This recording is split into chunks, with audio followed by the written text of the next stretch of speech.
ഓണത്തിന് നല്ല മധുരമുള്ള പായസമില്ലാതെ പിന്നെന്താ ആഘോഷമല്ലേ? മധുരപ്രിയർ സദ്യ ഉണ്ണാൻ കാത്തിരിക്കുന്നത് തന്നെ പായസം കുടിക്കാനാകും. അടപ്രഥമനും സേമിയ പായസവും ഒക്കെ പതിവ് കുടിക്കുന്നതല്ലേ. ഇന്ന് കുറച്ച് വ്യത്യസ്തമായി മറ്റൊരു പായസം പരീക്ഷിച്ചാലോ? നമ്മളോടൊപ്പം സൗത്ത് പാർക്കിലെ എക്സിക്യൂട്ടീവ് ഷെഫ് സോമനും അതുപോലെ തന്നെ ഷെഫ് അനിലുമുണ്ട്. ഒരുപാട് ഇൻഗ്രീഡിയൻസ് ഒക്കെ നിരന്നിരിക്കുന്നു. പായസമാണെന്ന് മനസ്സിലായി. പേരെന്താണ് പായസത്തിന്റെ? നീലാംബര അമൃത പായസം. വലിയ പേരൊക്കെയുള്ള പായസം. അപ്പൊ എന്താ ഇതിന്റെ പ്രത്യേകത? കുത്തിരി അവില് ഉണ്ടാക്കുന്ന പായസം.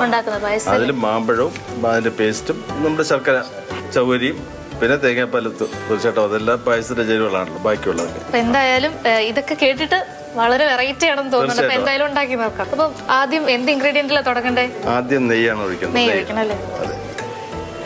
നെയ്യൊന്ന് മെൽറ്റ് ആകുമ്പോൾ അടുത്ത് മാമ്പഴം പേസ്റ്റ് ചെയ്താണ്. നല്ല മാമ്പഴമായിരിക്കണം, നല്ല പഴുത്ത മാമ്പഴമായിരിക്കണം. നെയ്യിലൊന്ന് നല്ലോണം സോട്ട് ചെയ്തെടുക്കുക. കാരണം അത് ആൾറെഡി കുക്ക് ചെയ്തിട്ടുണ്ടല്ലോ, അതുകൊണ്ട് കൂടുതൽ വേവിക്കേണ്ട ആവശ്യമില്ല. ആ നെയ്യിലൊന്ന് വേവിച്ചരച്ചതാണ്. വേവിച്ചരച്ചത്.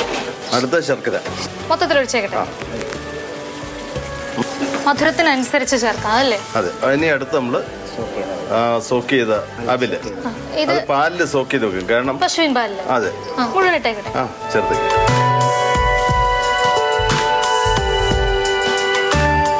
ഇനി അടുത്ത് ചൗവരി ആൾറെഡി കുക്ക് ചെയ്താണ്, അതുകൊണ്ട് കൂടുതൽ കുക്ക് ചെയ്യേണ്ട ആവശ്യമില്ല. ഇനി അടുത്ത് പാല്. വളരെ സിമ്പിളാണ്. ഇനി അടുത്ത് കട്ട് ചെയ്ത മാങ്ങ മുഴുവൻ ചേർക്കാം. അത് വളരെ സിമ്പിളാണ്. ഇനി അടുത്ത് ഏലക്ക കശുവണ്ടി അതുകൂടെ ചേർക്കുക. ഫിനിഷായി. അപ്പൊ എളുപ്പത്തിൽ ആദ്യമേ കുറച്ച് ഇങ്ങനെയൊക്കെ ഒന്ന് തയ്യാറാക്കി വെച്ച് കഴിഞ്ഞാൽ വളരെ എളുപ്പത്തിലാക്കി എടുക്കാം. അതെ. പായസത്തിന്റെ പേര് അറിയില്ല, നീലാംബര അമൃത പായസം. അതെ, നീലാംബര അമൃത പായസം സൗത്ത് പാർക്കിൽ മാത്രമേ കിട്ടുകയുള്ളൂ.